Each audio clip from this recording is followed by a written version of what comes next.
안녕하세요. 마철학과 김현숙의 살맛 나는 서재입니다. 음식 독서 365일 매일 낭독. 오늘은 마음편의 첫 번째 책 음식이 사람을 만든다를 소개합니다. 전재근 지음, 종이거울에서 2005년에 편했습니다. 음식을 먹는 건 몸 아닌 마음. 불교신문의 인터뷰 기사를 통해 저자 전재근 교수님의 소개를 대신하고자 합니다. 능엄경에 부처님이 음식에 대해 논하는 대목이 나온다. 야광보살은 이 사바세계의 음식은 종류가 10만 8천 가지인데 그 맛의 변화를 탐구하다 보니 맛의 참모습이 공도 아니요 유도 아님을 알게 됐습니다. 맛의 뿌리를 파고 들어가다 보니 내 본래의 마음을 깨닫게 되었습니다. 고 말한다. 식품공학자 전재근 교수가 최근 발간한 음식이 사람을 만든다는 음식에 담긴 깨달음의 철학을 논한 책이다. 할아버지가 손자에게 옛날 이야기를 들려주는 듯한 부드러운 문체와 해학적인 그림이 편안하게 다가선다. 지난 2월 28일 서울대학교 교정에서 전 교수를 만났다. 차 한 잔 마셔보세요. 차 맛이 좋습니까? 그런데 나와 기자가 마시는 차 맛은 조금 다를 겁니다. 왜죠? 의식이 다르기 때문에 그렇습니다. 차 맛은 과거, 현재, 미래의 업이 얽혀서 사람마다 다르게 나타납니다.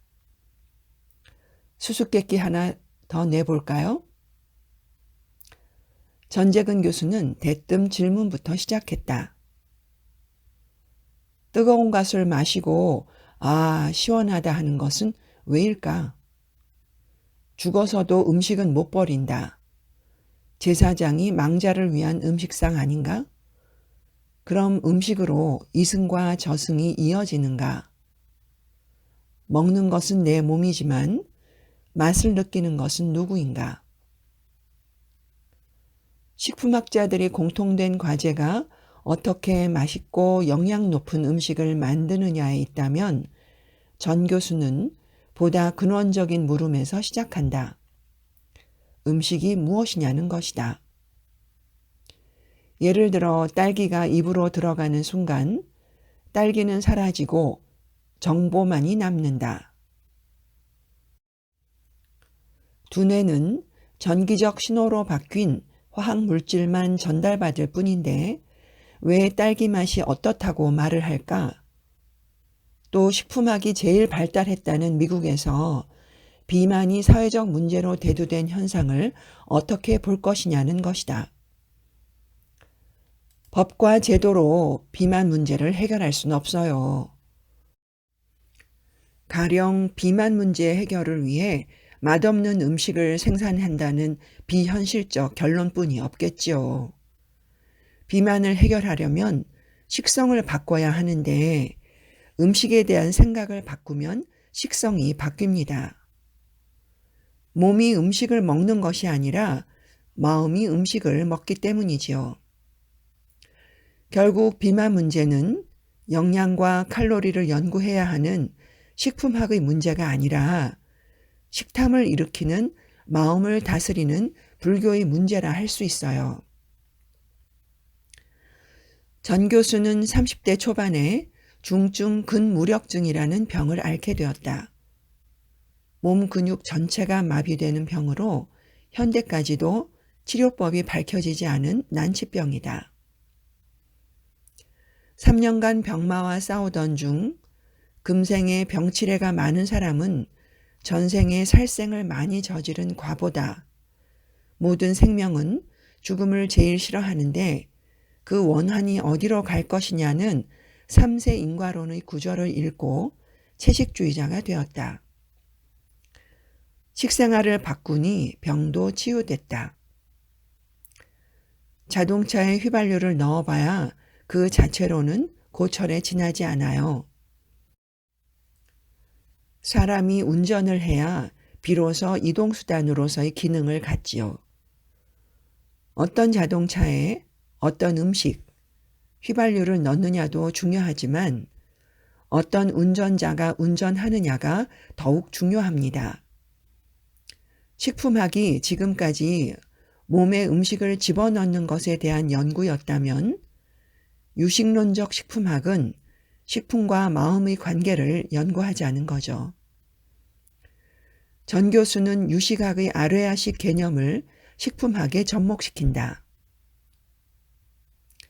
의식에는 눈, 귀, 코, 혀, 피부로 느끼는 오식이 있고 여기에 의식의 단계인 육식, 칠식, 팔식이 있어요.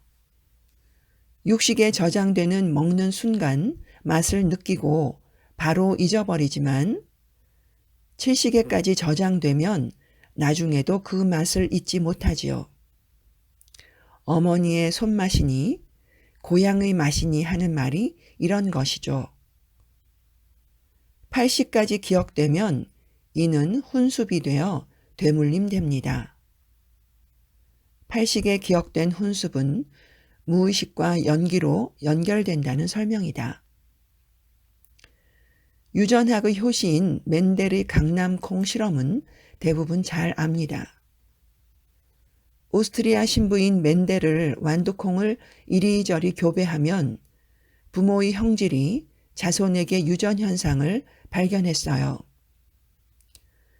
그런데 실제 유전 법칙의 효시는 400년경 살았던 인도 스님 바슈만두입니다. 스님은 사람이 무의식, 의식에서 일어나는 생각과 기억을 뇌에 어떻게 저장하고 또 후손에게 전해주는지를 밝혔지요. 의식의 유전학을 400년 전에 이미 말한 겁니다. 불교가 과학적이며 최근 서구에서 연구 대상으로 각광받는 것도 이런 까닭입니다.